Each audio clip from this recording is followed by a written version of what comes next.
Alright. So, pag-aralan naman po natin ngayon yung ating number conversion. Alright. So, mapapansin niyo po dito, we have a binary to decimal conversion. So, ituturo po natin yan ngayon. Decimal to binary conversion, binary to octal conversion, and binary to hexadecimal conversion. So, lahat po ng yan ay matataal po natin ngayon. Alright. So, let's start. So, ito po, example agad tayo. Binary to decimal. We have our question, convert the binary 111,010,101 to decimal number. Alright. So, i-convert po natin itong binary number na to sa decimal number. So, paano po natin i-convert? Kung mapapansin nyo po, meron po ako ritong table kung saan merong number na 1, 2, 4, 8, 16, 32, 64, 128, 256, 512, and so on. So, 512, ang kasunod na po nito rito ay 2 raised to 10, which is equal to 1024. So, ito po ay 2 raised to 0, 2 raised to 1, 2 raised to 2, and so on. So, ganyan lang po yan. Times 2, times 2, times 2. Kung mapapansin nyo po, hindi na po ako gumamit ng double-double method kung saan yung ating mga binary number ay minomultiply natin or dinidivide. Pero dito, dapat ay multiplication. So, mas madali na po ang aking ituturo sa inyo ngayon. So, ilalapat lang po natin itong binary number na ito, itatapat po natin dito sa table natin. Kung saan magsisimula po tayo sa kanang part o do sa right side natin. So, let's start. So, 101, 101, tapos 010, 010, and then tatlong 1. So, ibig sabihin, tayo po ay hanggang 256 lang. Alright. Kung 256 lang tayo, so ibig sabihin yung nandito, 0 na yan, non-significant figure na naman yan, so hindi na natin isasali. Alright. Okay, so tayo po ay mag-solve na. So, gamitin natin ay, so 256, so ito po ang gagawin po natin, i-add po natin itong mga to. Yung lahat ng merong 1, i-add po natin. Yan. 16, itong 4, at saka itong 1. I-add po natin. Kung saan po yung ating mga 1 na binary number, kung saan nakatapat yung mga 1 na binary number, dun po natin, yun lang po ang ating i-add. Kapag 0, so ibig sabihin, wala na yun. Hindi na natin i-add. Okay. So, 256 plus 128 plus 64.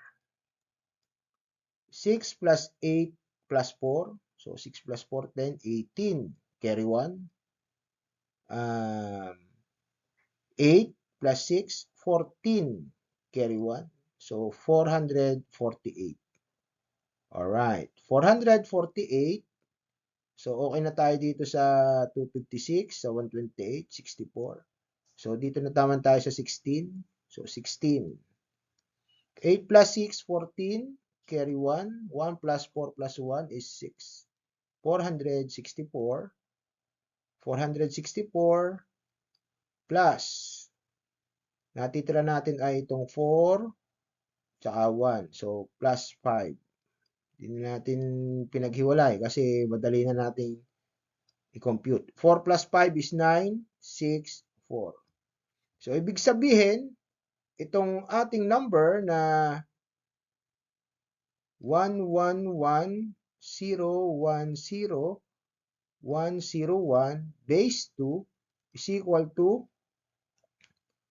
469 base 10. Alright. So, yan po ang ating sagot.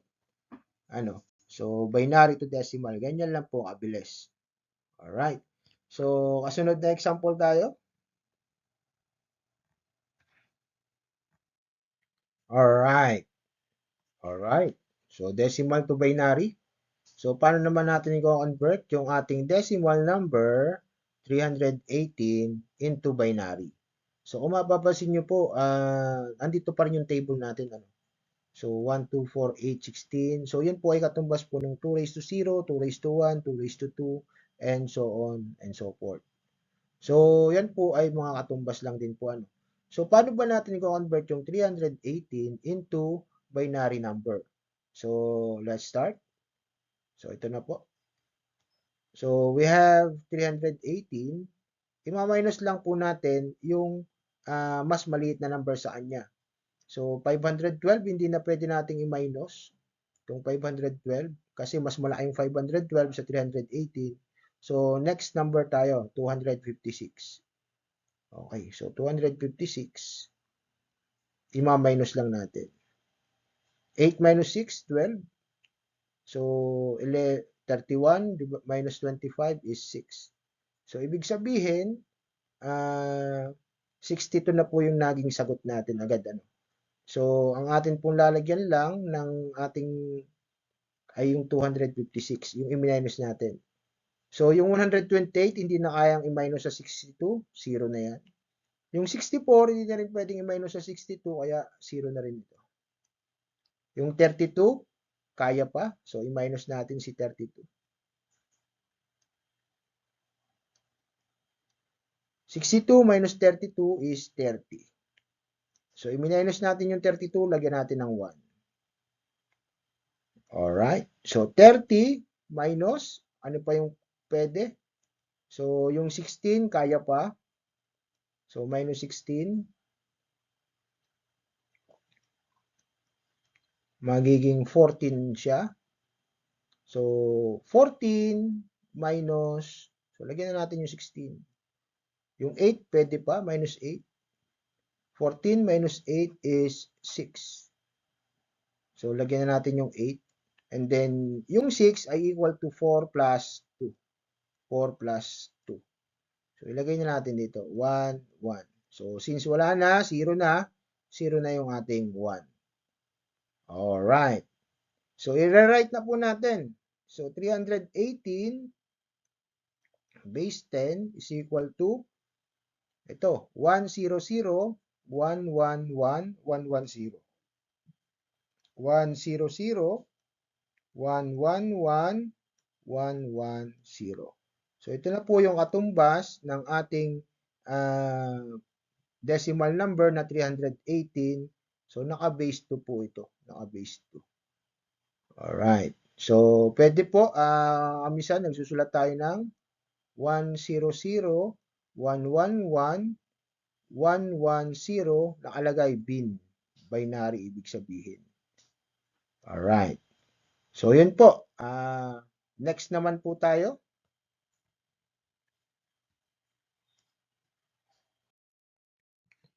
Binary to octal naman tayo. Okay? So, binary to octal. So, may given tayo na 111. Convert the binary number 111-010-101. So, ito pong mga given na to, given po ito ha. So, hindi po ito, kung baka may magtanong kung saan nanggaling itong mga number na to. Ito po yung given na i-convert natin na binary into not decimal number octal. Sorry. So, lagyan natin to ng mali yung decimal number. It should be octal number. Octal.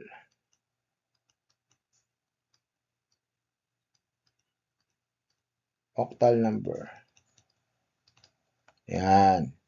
So, nagkamali lang po ng type. Okay?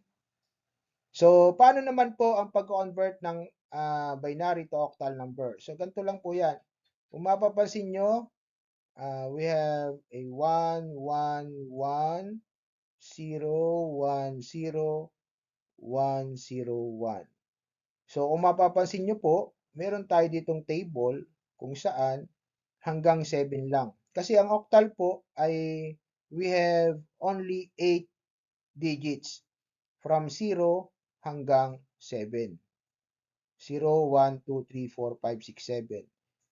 Sir, saan naman nanggaling itong mga 00 na yan? So, kung mapapansin niyo po, meron tayong 1, 2, 4 sa taas. So, pag pinag-add niyo po yung mga yan, yun po magiging kalalabasan dito. Let's say, halimbawa yung 0, 0 lahat sila. Halimbawa ay 1, ay di tumapat sa 1, 0, 0, 1. Kapag 2, ay di tatapat lang dun sa 2, 0, 1, 0, and so on. Alright. So, ganyan lang po yan. So, pwedeng madali po itong isulat po. 4 na 0, 4 na 1, dalawang 0, dalawang 1, dalawang 0, dalawang 1, 0, 1, 0, 1, 0, 1, 0, 1. So, napakabilis lang po nitong tandaan. Kung kayo po ay mag-e-exam, napakabilis po. Okay? So, ito naman, paano po natin ko-convert? Napakasimple po. Ito pong ating binary number, hatiin lang po natin sa tigagatlo. Ano? So, magsimula po tayo sa sa right side, kanan. So, tatlo, 1, 2, 3. Tapos tatlo ulit, 1, 2, 3. Yan. Okay na tayo dyan. So, meron tayong tigagatlo.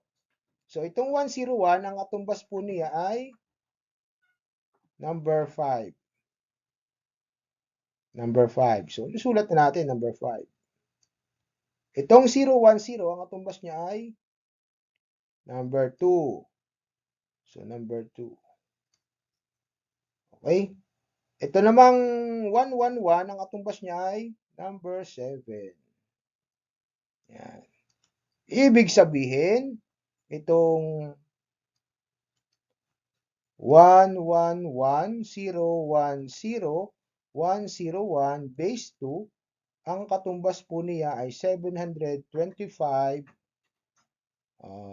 mali, 725 base 8. Alright. So, yan na po ang ating magiging sagot dyan. So, ganyan lang po. Binary to octal. Ngayon, sir, paano po kung ang given natin ay ano? Ang given po natin ay decimal number. Paano pag decimal number? O pag decimal number, i-convert nyo muna sa binary. Lagi po tayong pupunta muna sa binary para mas mabilis nating may convert into octal number. Alright. So, ganun lang po kabilis. Ganun lang po kadali. Ano?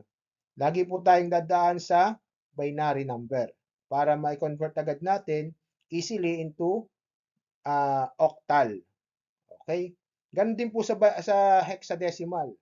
Ito na po ang kasunod nating example, tanong, hexadecimal. So, convert the binary 111010101 to hexadecimal number. So, ito naman, i-convert naman po natin into hexadecimal number. Alright. So, paano po ito may convert? Kung mapapansin nyo, meron ulit tayong table dito kung saan nadagdagan po ng isang column. Hindi na po 1, 2, 4 lang. Nagkaroon pa ng 8.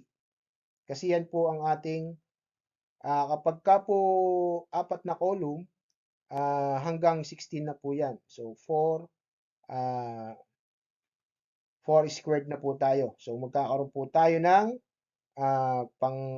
hanggang 16. Ano po? Hanggang 16 po tayo. 2 raised to 4 po yan. 2 raised to 4. Alright. So, convert na po natin. Ito pong table na to, parang katulad lang din po ng octal natin. Ano po? Parang katulad lang din ng octal. So, yung halimbawa, napatapat tayo sa 8. So, 1, 0, 0, 0. Okay? So, itong ating hexadecimal number, i-rate natin. Paano ba to? 1, 1, 1, 0, 1, 0, 1, 0, 1. Sir, paano naman yan? Kanina, tatluhan lang sa octal. Ito, ang gagawin natin dito, apatan. Siyempre, apatan yung ating kukunin. 1, 2, 3, 4. Apatan ng hati. 1, 2, 3, 4. Yan. Hanggang apatan tayo. Ito, may natirang putal dito. may putal na isa. So, dapat yan may mga 0 dito kung magiging apatan, non-significant na lamang siya, ano. So, ibig sabihin ito ay tatlong 0 dito, may tatlong 0. 0, 0, 0, 1. Kaya lang non-significant na nga yung tatlong 0, kaya hindi na sinusulat, ano. So, apatan pa rin siya. Alright. So, sulat na natin yung value niya. So, ang value nito, 0101 is, ito po yon, number 5. 0101. So, 5 pa rin ito. Ito naman, 1101. Nasaan yung 1101? Ito, letter D. 1101. Letter D. Ito naman, 0001. Ano yun? Number 1. Yan. So, ibig sabihin lang po, yung ating 111010101 base 2, ang katumbas po niya ay 1D5 base 16. O, minsan, nilalagay natin, instead na base 16, ang sinusulat po natin ay hex or 1D5 base hex. So, yan po. Alright. So, maraming salamat po sa inyo pong panonood. Ito po ay madadagdagan pa ng mga panibagong video para naman po magdire-diretso po paano po tayo mag-aral ng number system. Kung saan ba natin ginagamit itong mga number system na to. Ano po? So, kasunod pong topic ko ay yung binary coded decimal at saka mga gray code. Alright? So, thank you so much and God bless everyone.